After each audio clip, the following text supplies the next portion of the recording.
one might say. For working in a field that I've had great interest in, and who I think are...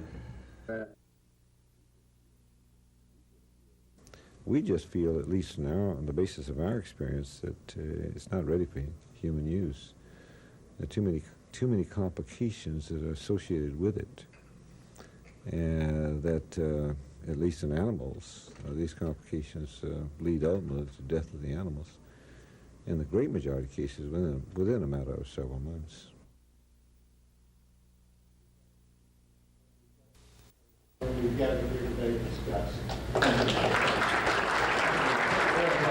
I do too. I've been in the position that I presently hold for 7.5. Well, they're still trying to solve all the political population areas and where the greatest number of students will be concentrated. And the idea that we must have curriculum that meets what the students want rather than what industry.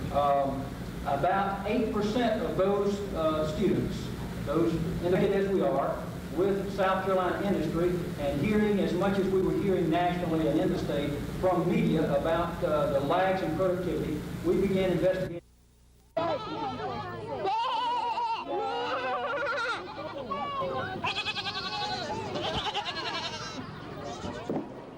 For some of the children from the Happy Time Kittyland Daycare Center, it was their first visit to a zoo. Oh, look at that big bear. For some of the residents of the Cedar Crest Nursing Home, it was their first visit in many years. I'm 91 years old, and this is the second time in my life I can remember going to a zoo. I must have been more times than that, but it's been so many years, you know. I don't remember. Good gracious. There they go. The idea behind it all, to get children and senior citizens together to learn and share the day with each other. We always had a zoo in Montgomery, but it wasn't near as large as this. Go through Fives with it, Kelly. I went across the bridge. Oh, I haven't watched the animals. I saw the animals long ago at every kind of a zoo. I haven't bothered about the animals, you know. These are the little animals that interest me. The average age of the children, 5. The average age of the adults, 86. But no matter how wide the generation gap, the two groups somehow, through talking, through touching, found a way to bridge it, if only by a thread, if only for a moment. Tom Foreman, WSFA TV News. But going over the 5 options is a very good one. The parents that are in this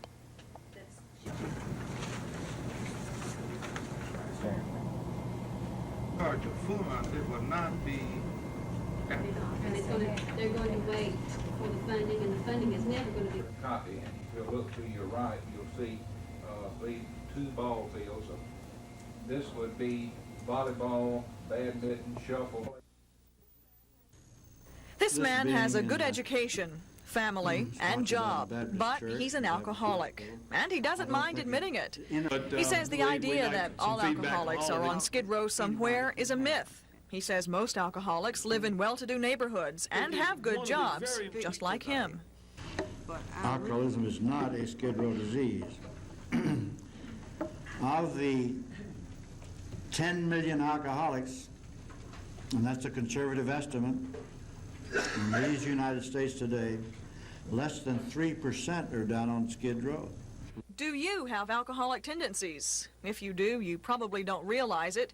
But answers to questions like, are you drinking more now than last year?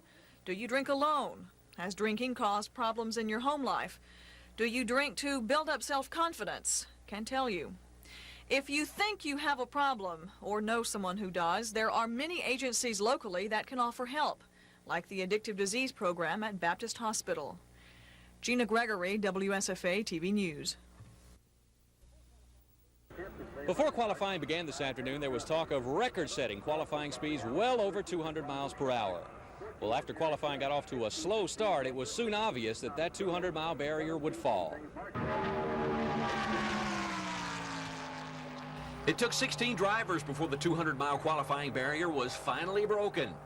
Bessemer's Neil Bonnet did it. He hit the tri-oval at 200.932 miles per hour.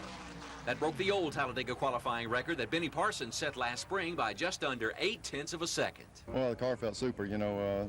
I've been arguing all along. Everybody's talking about slowing these cars down, that this racetrack's built to race at 200 miles an hour, and my car feels very comfortable at 200. I'm looking forward to going faster, not slower down here. But Bonnet's new record wouldn't stand long. Ricky Rudd, Jeff Bodine, and Joe Ruttman all bettered 2:01. But everybody's stopwatch was waiting for Cale Yarborough. Car ran real well for us, and we'd like to have had just a little bit better to top Neil's mark, but I think it'll be good until we see Cale run. I think you'll see a lot bigger speed when Cale goes out. Well, I feel like if things go well and we get a good lap in, I don't see 205 miles an hour impossibility.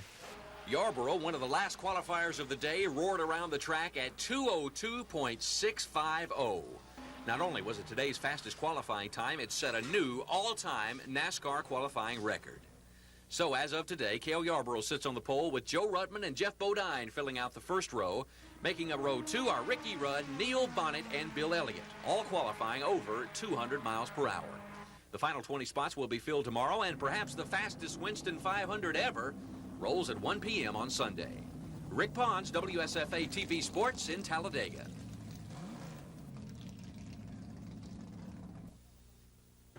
Before qualifying began this afternoon, there was talk of record-setting qualifying speeds well over 200 miles per hour. Well, after qualifying got off to a slow start, it was soon obvious that 200-mile barrier would fall. It took 16 drivers before the 200-mile qualifying barrier was finally broken. Bessemer's Neil Bonnet did it. He hit the tri-oval at 200.932 miles per hour. But Bonnet's new record wouldn't stand long. Ricky Rudd, Jeff Bodine, and Joe Ruttman all bettered 2:01. But everybody's stopwatch was waiting for Cale Yarborough. Well, I feel like if things go well and we get a good lap in, I don't see 205 miles an hour impossibility. Yarborough, one of the last qualifiers of the day, roared around the track at 2:02.650.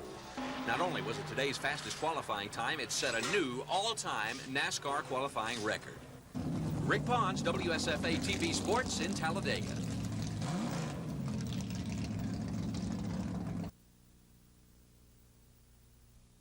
In fire suppression. I think Ben has probably helped this department. Congratulate you. And I want to give you this certificate. You may want to show that to you. So you got you something here. That's just you and you have that. My love.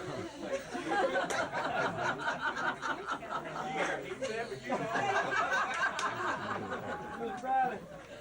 Then we got a car. I knew that. That'll keep him off the album. The indictments charge that Anderson, a former policeman in Montgomery and Tuskegee, abused 2 juvenile girls ages 15 and 16 over a period of years. The March grand jury heard evidence from state investigators and the 2 juveniles and returned the indictments March 4th. TV 12 News has learned that in October 1982, evidence of alleged rape and incest charges was prepared against Anderson by the state to present to the Macon County grand jury. But no indictments were returned after the witnesses, 2 teenage girls, failed to appear to testify against Anderson. Law enforcement officials are still continuing their efforts to serve the warrants on former police officer John Anderson. One source said that he may have gone to New York City, where he formerly lived in the 60s. This is Norman Lumpkin, WSFA TV News at the Montgomery County Courthouse. From having an inspector at the site and from talking with the company, I think that the problem has turned out to be a lot larger than originally anticipated, and I feel like that they will probably come in with a request for an extension of time to get that retrofit done. In your opinion, do you believe they'll get that extension? My recommendation would be that they'll be allowed to retrofit the site in the time that it takes, because when you get into a situation like this, if you move too quickly, it could be very dangerous for the people doing the work, and we certainly don't want to jeopardize anybody's life over there. How this all came about. There never was any doubt the National Defense Committee of our students soar and fly until it is now April 29, 1804. This then was the dawn of a new era. It's the morning of a new age. It's almost 30 years after the date of our revolution. The same number of decades that each CI has been in existence. On this date, the Lewis and Clark party, having left the Mandan That is, we went through the available records of ECI. 54 courses offered to students. and in existence. On this date, the Lewis and Clark party, having left the Mandan villages. Glad that it's hot enough to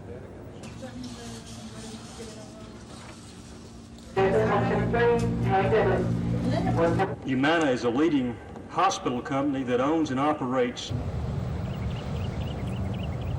At this time, we'll be doing some long-range planning. Of course, we're interested in the hospital growing, and we haven't been here long enough at this time to make any definite statements, but we'll be doing some marketing studies and some surveys, and we'll be working with our physicians and the community to try to find out what the needs are for our community. Do you feel that your chances of survival in this administration are good, bad, or just you're not real sure? My chances of survival 2 or 3 days ago was probably nil to none. Why? Well, basically, I don't get along too awfully well with a number of the governor's assistants, but the governor totally came to my rescue and has reestablished my employees board, and So I you're think safe he for another wants week, me is that for another week or two at least.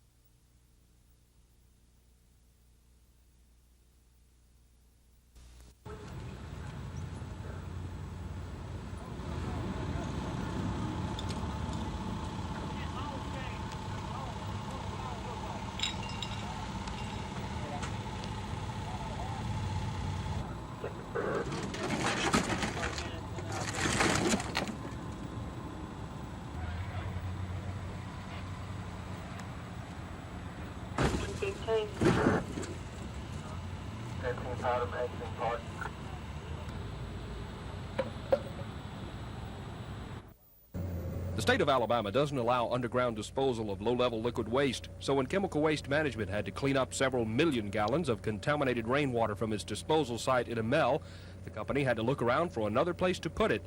Texas was the original destination for the barges of wastewater, but Texas officials objected, so the barges were rerouted to a similar storage site in Louisiana. But a circuit judge has temporarily stopped the disposal of the wastewater there. Buddy Cox of the Alabama Department of Environmental Management says his agency is asking the Environmental Protection Agency for help.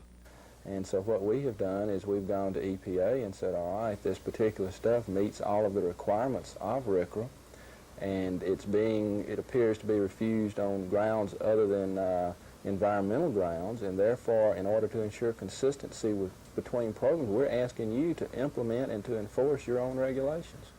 EPA officials in Atlanta say they're looking into the matter.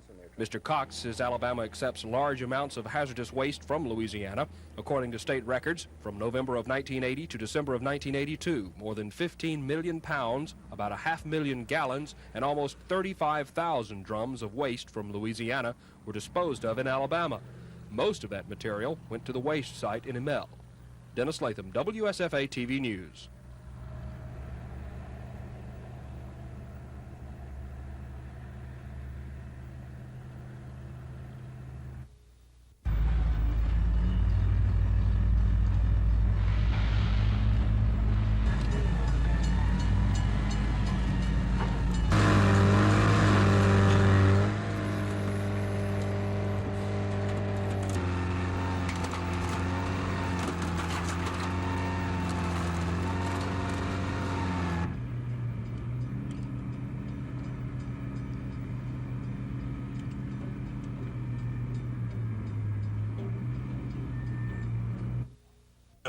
Mobile aspects moving forward, but yet at campus in this location and this commencement exercise today, I see as your commencement, your great day.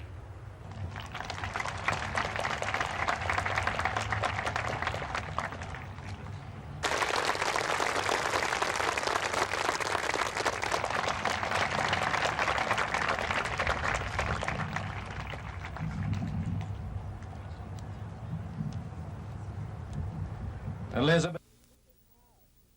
We are sick and tired of black folks being targets for shooting practice by police officers.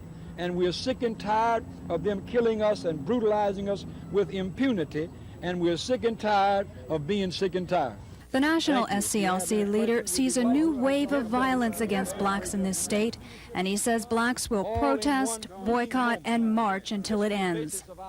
Most of the black leaders on the Capitol steps this afternoon will be marching in Eufaula tomorrow, protesting an Easter weekend shooting near Abbeville. 2 white Eufaula police officers were involved in the shooting deaths of 2 black men. But Eufaula officials have blamed their city's recent racial troubles on, quote, outside agitators. Was it outsiders who killed the Russo brothers? Was it news personnel who killed the Russo brothers? White folks always say it's good relations as long as they can do what they please to black folk. We go back to 1931, where a man was handcuffed and led across the street from the post office to the courthouse and then shot in the back. And you follow, that's not good relations with blacks and whites. The black leaders had a private 20-minute meeting with Governor Wallace. Mr. Lowry said the governor sympathized with their cause as a man who's been the target of violence. Mr. Lowry also says the governor would consider legislation to curb the use of deadly force by police officers. Susan Silvernail, WSFA TV News.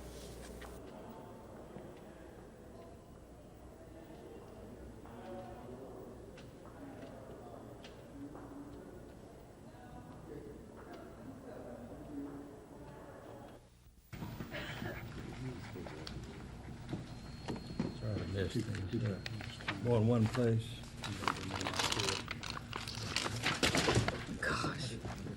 And we got to hold the cost down. And you said that more than once. Governor, we were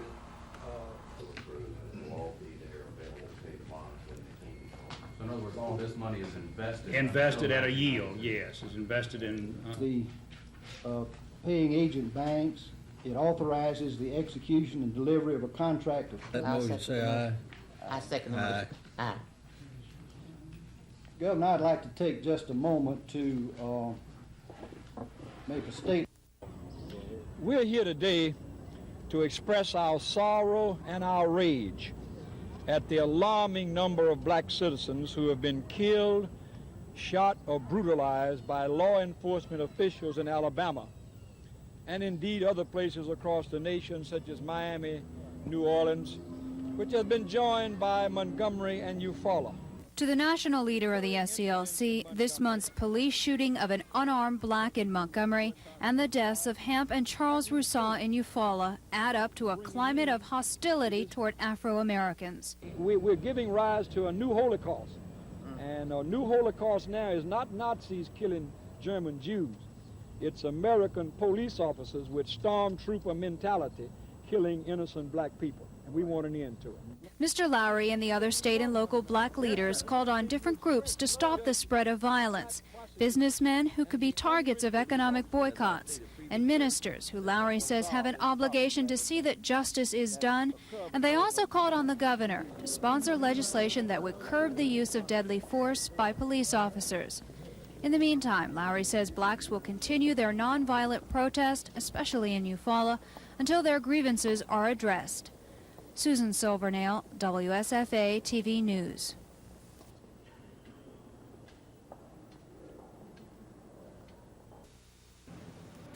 Darrell Waltrip is looking to make it 3 straight wins at Talladega on Sunday. Waltrip got off to a slow start this season, but with 2 straight wins, he hits the Tri-Oval with some momentum. It's always nice to go back to a racetrack where you've had success. We feel we have a good combination for there, and after winning both races there last year, we're real excited about running Talladega again. And it's one, comparing Talladega to Daytona, Talladega's a 10 and Daytona's a 0 for me. The early favorite for the Winston 500 has to be Cale Yarborough. After shattering NASCAR qualifying records yesterday, that number 28 Hardee's car looks to be in fine shape. Talladega is really one of my favorite racetracks. I haven't won as many races there as I would like to have won, but I feel like with the team that we got now, this Hardee's team is a real good racing team, and I think that they're going to keep their good streak going there, and I just hope I can join in with them. One of the crowd favorites is Richard Petty. NASCAR's winningest driver has had his problems at Talladega. and he would love to win his first ever Winston 500. You know, anytime I go to Talladega or anytime I go to any racetrack, naturally I'm going to try as hard as I can to win the race, but being that's the only one on the circuit that I hadn't won, you know, I'd like to get it under my belt someday. Local favorites Neil Bonnet and Bobby Allison both appear in good shape to challenge for the checkered flag, and both would love to win on the home track. I might not have finished that well a lot of them, but I've been very fortunate to run up front, been very competitive, and been in a position to win and had some trouble. I feel like I'm overdue to win the thing. But Talladega pumps me up. It's the kind of track where there's a lot of excitement and a lot of thrill to racing and driving on that racetrack. So the adrenaline flows at Talladega because it's Talladega. Fasten your seatbelts. Race time is 1 o'clock Sunday. A crowd of over 100,000 is expected to witness perhaps the fastest NASCAR race ever. Been having a little bit of a problem getting started, but we have a good ball club. We feel that Ron Sade, Billy Buckner, and Leon Durham is certainly going to help us develop into a winning ball club. So we feel that our club's going to do very well. Are the Cubs heading in the right direction? Yes, we are. I feel that Dallas Green and Lee Ely are certainly putting forth a good effort and bringing forward to develop a championship in Chicago. The statewide meeting of the County Democratic Executive Committee started out with a national twist. The head of South Carolina's Democratic Party, former Congressman Brian Dorn, came to campaign for 1984 presidential hopeful Fritz Hollings. He was not alone. The daughter of presidential contender John Glenn was also there to shake hands on behalf of her father. But Mr. Dorn also brought another message about the Democratic Party and the last presidential election. Well, you can't continue to go back before the American people and ask for organization, ask for volunteer help, ask for money when you get beat like that. So I do think that the next election for president is very crucial for the Democratic Party and, of course, for the country. But we're going to have to do better next time, and I believe we will, in order to continue as a viable part of the two-party system. I believe that. His call for unity was put to a test this afternoon when the head of Elmore County's Democratic Executive Committee, Tom Edwards, proposed a resolution for primary elections this summer. It came as a direct response to an earlier suggestion by some state legislators to bypass the primary and let the party appoint its candidates. Today, however, there was limited opposition to Mr. Edwards' resolution, and one of the few questions asked before it was passed was where will the money for the primaries come from? This resolution is not binding, but some Democratic leaders say it will strongly encourage the Democratic State Executive Committee to vote in favor of primary elections. Tom Foreman, WSFA TV News at the state capitol. Education in Alabama has undergone many changes during the past decade, and while the system is not perfect, it is improving despite fewer education dollars. We are showing growth every year. We now exceed the national average in grades 1 through 8 in all subject areas, and I think that's been a concern before. People had said that we were not up to national norms and not on the national average, but in every grade, in every subject area, grades 1 through 8, now we have exceeded national norms, or at least met the national average. Ms. Hess has just received the pilot test for the Alabama high school graduation exam. The results will help educators finalize the test to make sure it's fair for all students who are now mandated to pass it in order to receive a diploma. Also, the exam will give educators, teachers, and parents an idea of how the 12,000 students who took it are doing in school, and if they could graduate right now. The exam is one change. Another is attitude among state educators and parents. They're very serious about doing what's right for the students. The testing program is still in some places a threat to people. They're afraid of scores. But in most places, they take it so seriously as I know more about my students now than I've ever known. And therefore, they're becoming more dedicated to, if I know this about my student, now I can help him. And the attitude is, let me do anything I can to make my system better. So while national educators are recommending a back-to-basics philosophy for schools nationwide, Alabama education officials say the state has maintained the 3 hours as a top priority for all students. Kim Davis, WSFA TV News.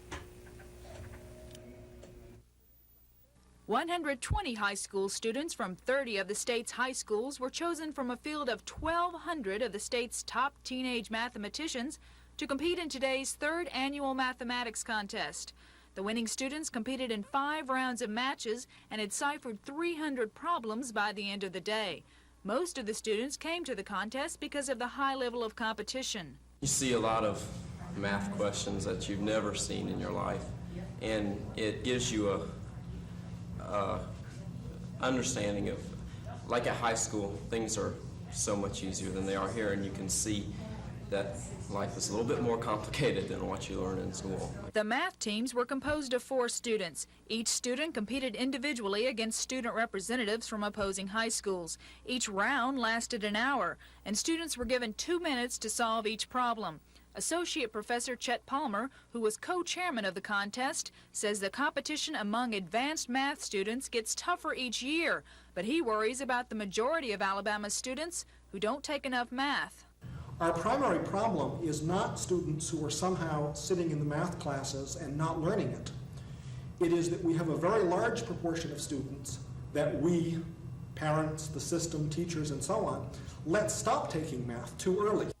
Professor Palmer says 80% of all college curricula require math courses, and college students must have a solid high school math background to pass those courses. Lisa Walsh, WSFA TV News. Just right. Just right. Hey, how y'all doing? Come on, Don, get her.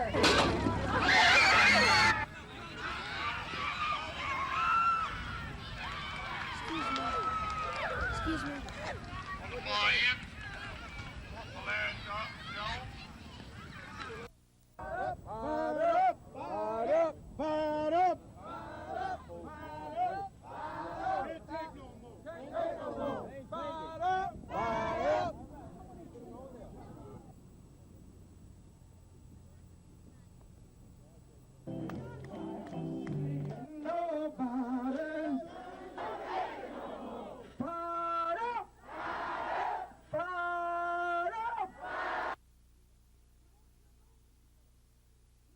We want you to know, Mr. Mayor, we want you to know, Mr. Policeman, that unless there's justice for black folk, there won't be no damn justice nowhere for anybody.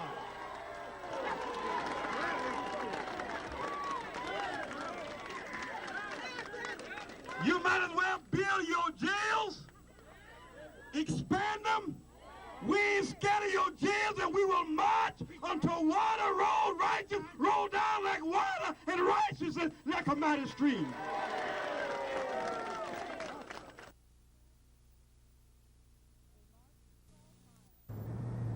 They marched 12 miles.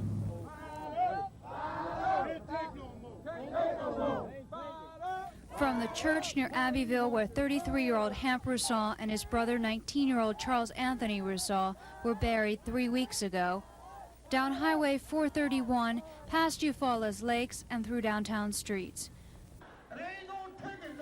to arrive 4 hours later at City Hall and being watched all the time by state troopers and county deputies, and then later Eufaula City Police. We are here to transform evil into peace. We are here to prick the hearts and prick the conscience of this city. Fired up! Fired up! Ain't gonna take you no more.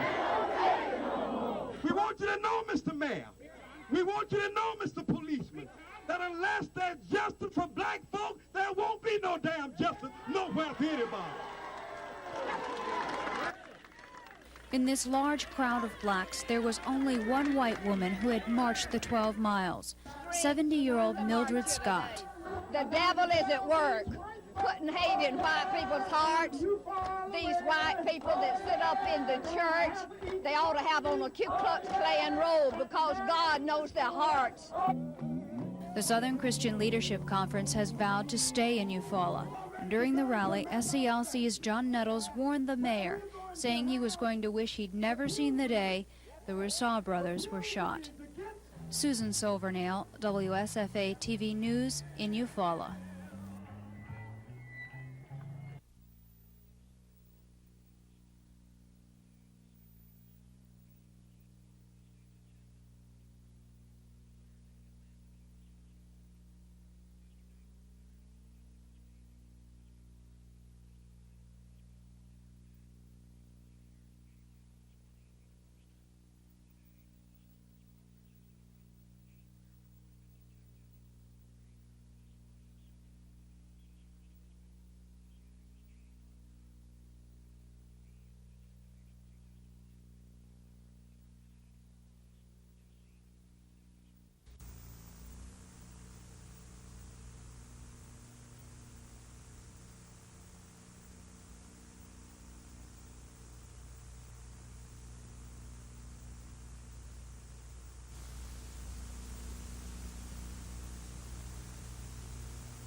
Just get out and get drunk. Like most people, I guess. That's all, is sell it. Gotta cook and hurry and run to my mother's and quilt. I don't reckon. Nothing at all. No, I don't reckon nothing bothers me. The works keeps heavy, keeps you busy. You meet a lot of different people, do a lot of different jobs. What do you do? change oil, fix flats, pump gas, answer telephone, sell cigarettes, car washes. Job business is not as bad as what people want to say it is. It's pretty good. You just got to get out and do it. There's plenty there to be had if you want to work with it. People in general, I think that's where the problem's at. Everybody's too darn greedy, you know. Everybody's out for whatever they can get. Nothing much, besides trying to get a job. Had a hard time finding one? Yeah, buddy. Why? They're not really hiring anybody around here. You have to go out of town to get a job. Long ways to drive. But I'd work anywhere. Money's money. It's hot. Besides that, it's pretty good today. Glad to see some sunshine now. I don't like cable because it has dirty movies on it, and I like the Christian programs better. I'm retired on a fixed income, and I can. Before I retired, it didn't bother me too much, but then now I know how the real older folks are feeling about inflation and everything, the way it's been eaten away. All I can say is, thank God that right now it is slowing down, but or at least that's what the government says. It's beautiful, beautiful now, but oh, with the rain that we have had. I don't like that part of it. We've got to take the good with the bad, though, to get the good. But I'm enjoying all this because I like to get out and walk, and I like to work in the yard. So I'm enjoying the sunshine and Ought to be fishing, oil. You like fishing? Lord, yeah. Why do you like it? Huh? Why do you like it? Oh, get out in the weather, enjoy some of this fresh sunshine. Needless to say, Ron Say was due. After going 10 for 65, 0 for 16, Say this afternoon managed a couple of hits and an RBI. Despite his 2 for 4 performance today, Cub fans really aren't ready to let up on the Penguin yet. I don't think he's a Penguin. I think he's a ruptured duck. Trade him while he's on a hot streak. All I can say is, you know, I've felt like at times I've tried too hard, and maybe that's the reason that I haven't been quite as relaxed as I'd like to be. But it's a learning process. It's a transition, and the adjustment will be made. Naturally, Say's fellow players are pretty supportive. Players like the Cubs' first choice in the Dodger Derby. Can't happen every day. We're human beings, man. The big thing is when a guy does make a transition, to be a little patient, because usually we're trying harder because we want to impress and we want to get comfortable, and that's the time where the fans have to be just a little more civil and give a guy a chance. The Penguin can hit, and he's going to show everybody he's a good hitter. It's going to take some time. Right now, he's never gone through anything like this, and he's beginning to press. It's like any other human being. He's just right now, he wants to show everybody what he can do, and sometimes they try too hard. I think we're giving him what he deserves, considering what he's getting paid. In Chicago, Mark Giangreco for NBC News.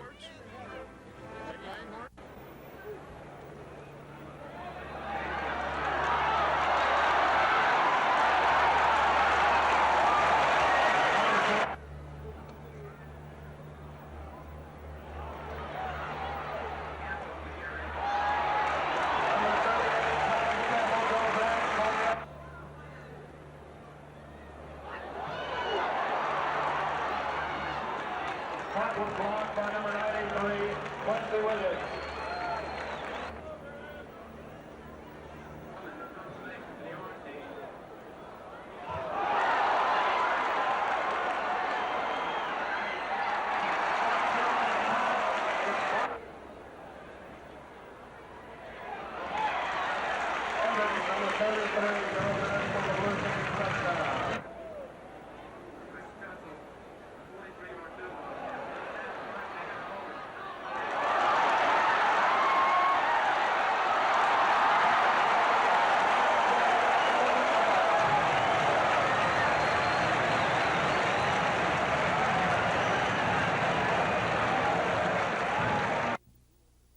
It was Dale Murphy breaking up a scoreless pitching duel in the 6th when he reached the Mets' Rick Ownby with this line drive that clears the right field wall. The solo home run put Atlanta up 1-0. In the 7th, Braves added another after Bruce Benedict tripled. Brett Butler doubles past first with a drawn-in infield, scoring Benedict to make it 2-0. New York got one in the 7th off rookie Craig McMurtry. With Hubie Brooks on third, Dave Kingman grounds out to Bob Horner, but it's deep enough to score Brooks, cutting Atlanta's lead to 2-1. The Braves then broke it open with 4 runs in the 9th. Runners first and second, Rafael Ramirez singles back up the middle. Nobody gets it. Benedict scores from second. Brett Butler will then score on this play as Claudell Washington grounds to second. Ramirez with good base running avoids the tag and the double play. It's 4-1 Atlanta. Then Dale Murphy does it again. Off Neil Allen, another opposite field home run. This one a 2-run blast. Murph's 7th of the year, his 21st RBI, both league leaders. It's 6-1 Atlanta. McMurtry goes the distance with a 4-hitter and gets Dave Kingman to fly out here to win the ball game. Atlanta breaks a modest 2-game losing streak, beating the New York Mets 6-1.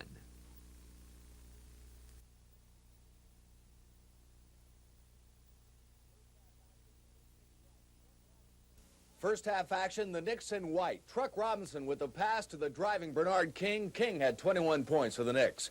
It was another great performance for Moses Malone. He takes a pass in, he'll spin and then hit the jumper over Bill Cartwright. Malone led Philly with 28 points.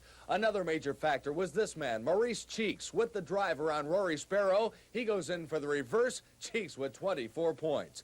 And there was the doctor, too, Julius Erving, with the left-handed basket. The Sixers led 52-51 at halftime. In the second half, good ball movement by the Sixers. Richardson to Jones to Julius for the slam, and the Knicks were perplexed by that one. Later, Bernard King has the ball stolen away by Mo Cheeks. Cheeks with a great save to Moses Malone, and Moses Malone does the rest. With the drive, he spins Moses over Bill Cartwright. What a play by Malone. But the Knicks wouldn't give up. With the home crowd behind them, Sparrow gets the ball to Bill Cartwright. He'll drive for the score to pull within 2 of Philly. The Knicks then tied the game on a couple of free throws. And with time running out, the score tied at 105. Franklin Edwards with the fake, and then the pumper off the glass as the Sixers down the Knicks 107-105. This is Scott Clark reporting for NBC News.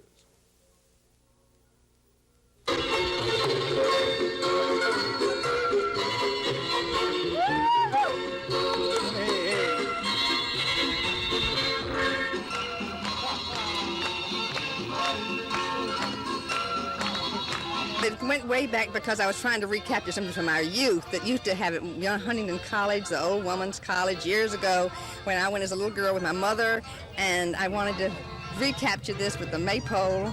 And I got to some research and found out that there is some religious connotation to Maypole Day, to the May Day, but mainly it's a day of celebration of spring, new life, joy, and that's why we brought it here.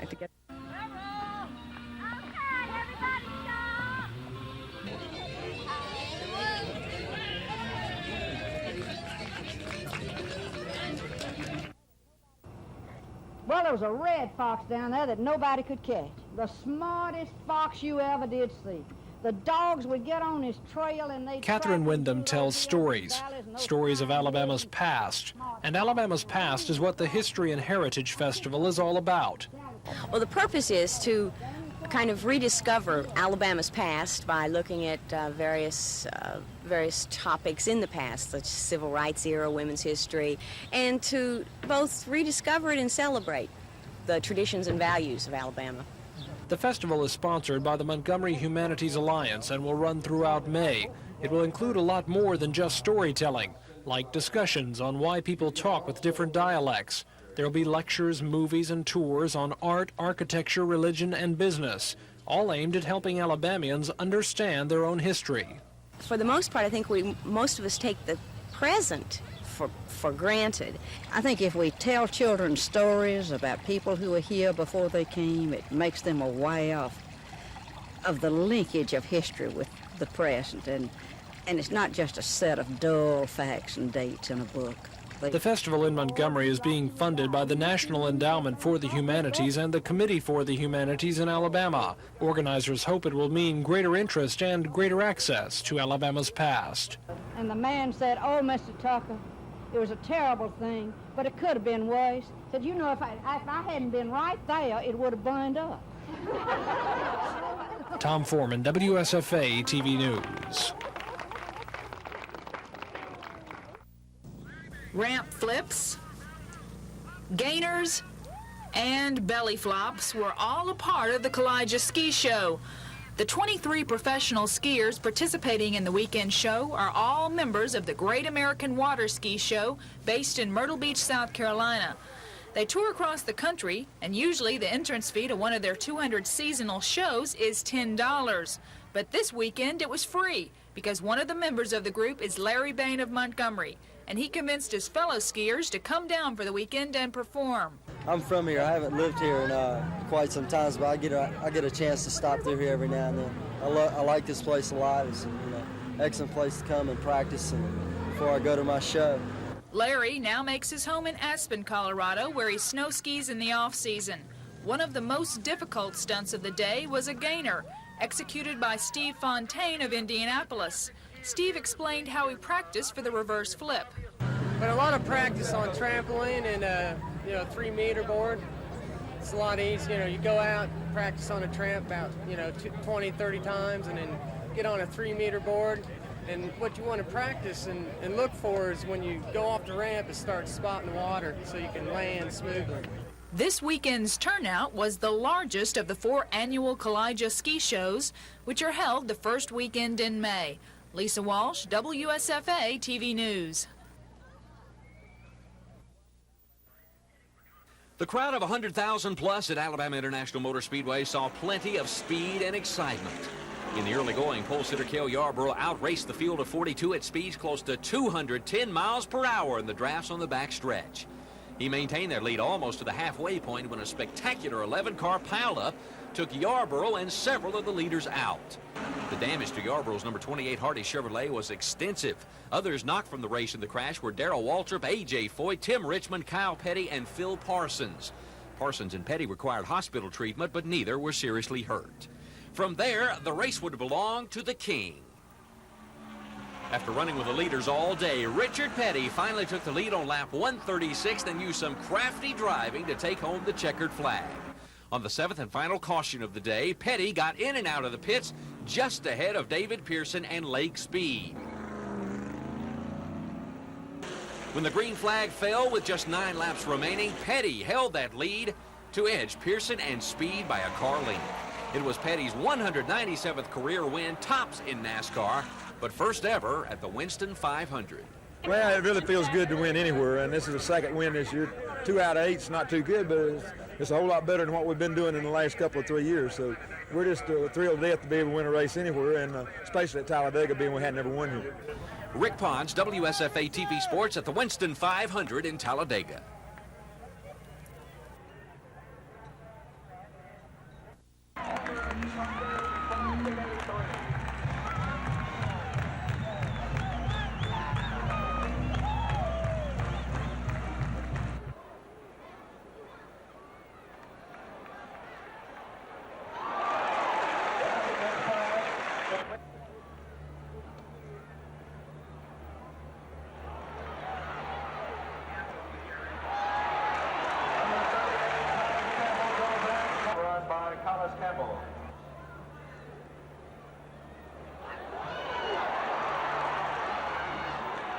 That was blocked by number 93.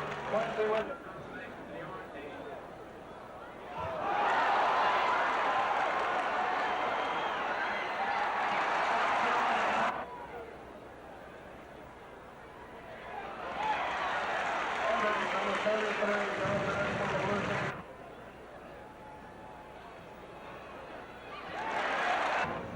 In the first half.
the records had all burned. So 3 is.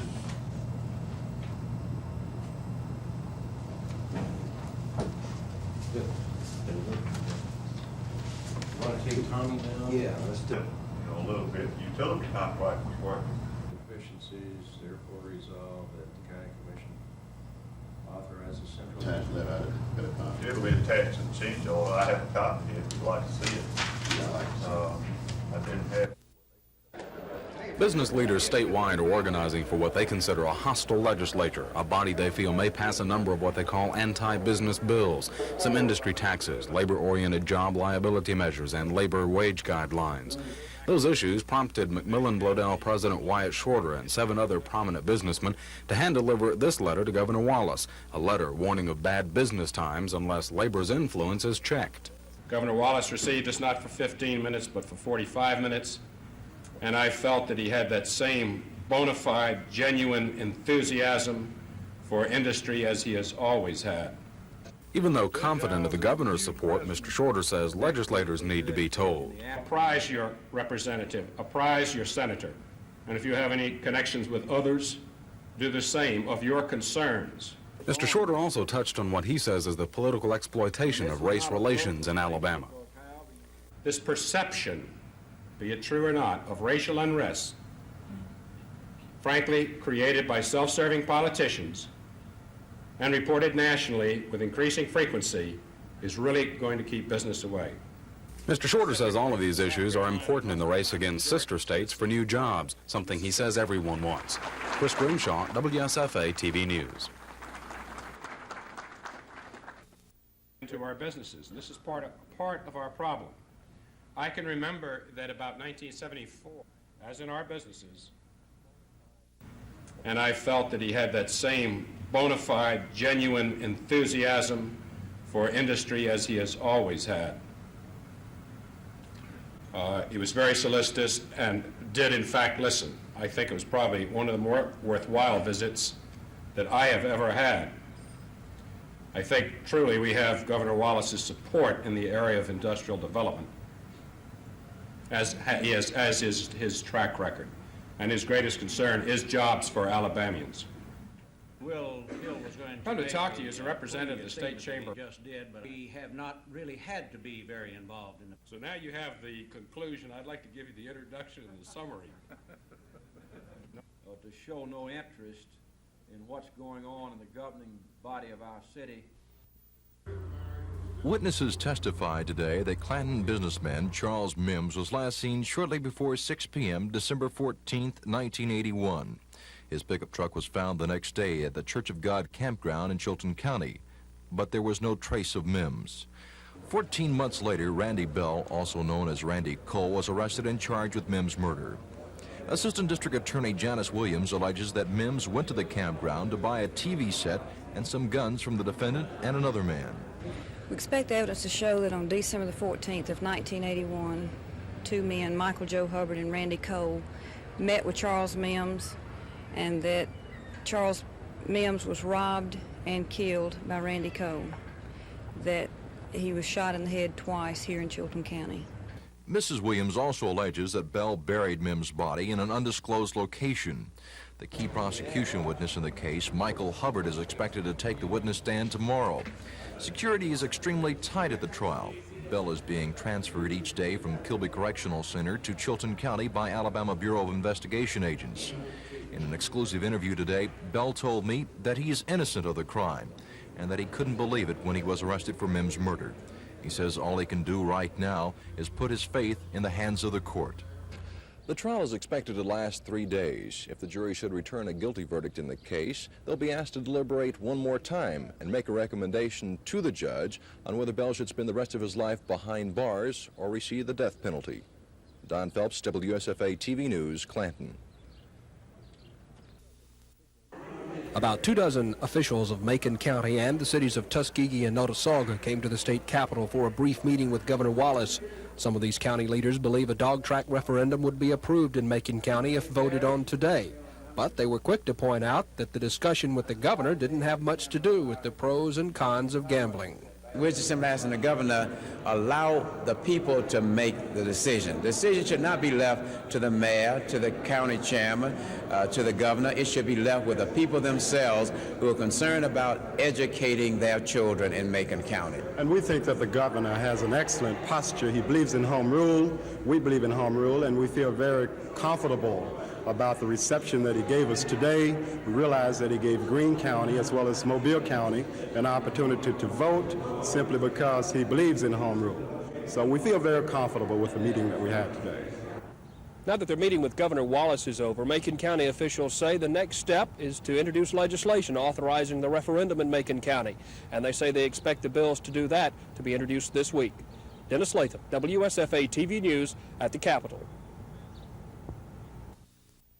The decision which was announced recently, and what kind of impact do you expect this to have on the operation? I think the reasoning is very straightforward, and that is to increase the stature, prestige, and standing of education, professional military education in particular, which Air University has responsibility for. And the view is that that can be enhanced by assigning Air University directly under the Chief of Staff of the Air Force as a major command of the Air Force, rather than a major subordinate command the way it is right now. You'll have to, they're in the minority.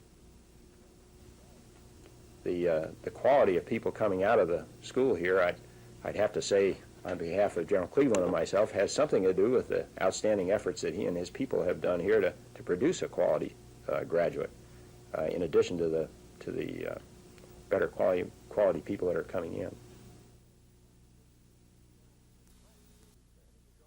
Clanton businessman Charles Mims was last seen December 14, 1981, as he left a Chilton County service station. The owner of the service station, Curtis Smith, testified that Mims was on his way to meet 28-year-old Randy Bell, also known as Randy Cole, and Michael Joe Hubbard.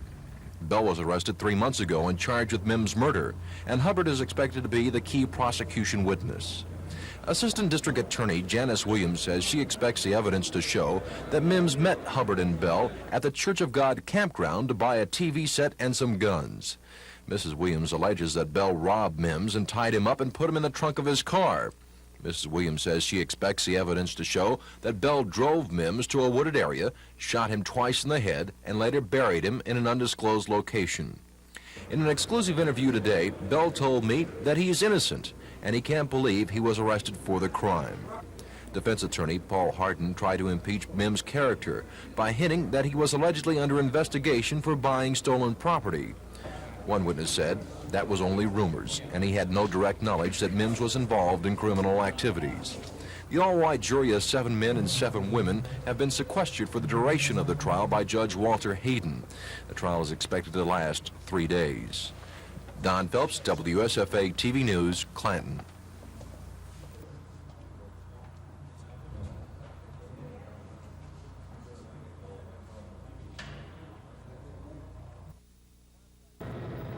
The last time General Ryan spent any time at Maxwell, he was a student at the Air University in 1968. Now, he's a 4-star general who leads the entire Air Training Command for the Air Force. During today's meeting with reporters, General Ryan said the recent elevation in command status for the Air University is good for the base, but it's mostly a matter of shuffling a few people. There'll be very little impact in terms of numbers. While there will be some transfers back and forth, the net gain and loss will be very small, as will the cost of doing it. It is largely a reorganization rather than a mass movement of people. He also says the Air Force is involved in a major effort to recruit and retain quality officers and airmen as well. For example, last year we met our recruiting objectives for the fiscal year, October to October, by May, or in other words, about halfway through the year, and we did so at a level of quality that we had not experienced before that time. Somewhere around 94% of the individuals, non-prior service airmen I'm talking about, coming into the Air Force for the first time, were high school graduates. We're running about 4 percentage points ahead of that in terms of quality this year, and again, we're well ahead on our recruiting objective. And he was very complimentary of the quality of officers graduating from the Air University. I'm proud of the the advances that have been made right here in Maxwell and Air University. Gerald Cleveland has done an absolutely outstanding job during his tenure in getting Air University involved in things that they have not been involved in before. General Ryan will be leaving ATC soon to assume command of the Military Airlift Command. I'm Bob Howell, WSFA TV News at Maxwell Air Force Base. Probably in as short a Cale Yarborough captured the Bush pole position for the Winston 500 with a record speed of 202.650 miles an hour, and he quickly took the early lead. But everyone was running strong, and it wasn't long before the famous lineup of cars known as the Talladega Freight Train appeared on the 2.5-mile tri-oval. Except for the 200-mile-an-hour speeds, the race was relatively tame. Tame, that is, until lap 73. Watch the action in the middle of the pack as they enter turn 1. Darrell Waltrip taps Phil Parsons. They go up towards the wall, and Parsons is in the air, head over heels, over and over he goes, 6, 7, 8 times. He taps Ricky Rudd, and they both come to rest at the inside retaining wall. Here's another look as Darrell Waltrip in car 11 and Phil Parsons in car 66 bump at the end of the front stretch. As Parsons started flipping, the rest of the pack looked for a place to hide. Some found it and raced on. Others, like Darrell Waltrip, Cale Yarborough, Kyle Petty, and Tim Richmond, were through for the day. Here's what Phil Parsons' car looked like when it finally stopped flipping and rolling. And in tribute to NASCAR's safety rules and superior car construction, believe it or not, Phil Parsons walked away from this car with just a shoulder injury. With so many top drivers out of the running, the contest became anybody's race. The lead changed hands 27 times during the day, but when the lead came into the hands of Richard Petty with just 23 laps left, he refused to let go, as King Petty fought off Benny Parsons to win the Winston 500 by half a car length. The win was Petty's 197th career victory and brought his career earnings to within $15,000 of the $5 million mark.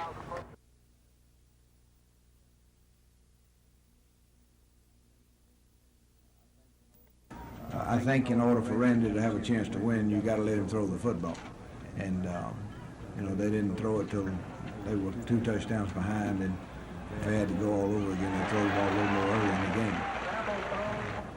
I think that we got a lot of answers, or questions answered this spring. I think that without question you could look and see that we do have some speed and ability in our secondary, and I'm excited about having 2 split ends with the speed of Clayton Buford and Chris Woods, and of course Tommy Carroll is a fine receiver too.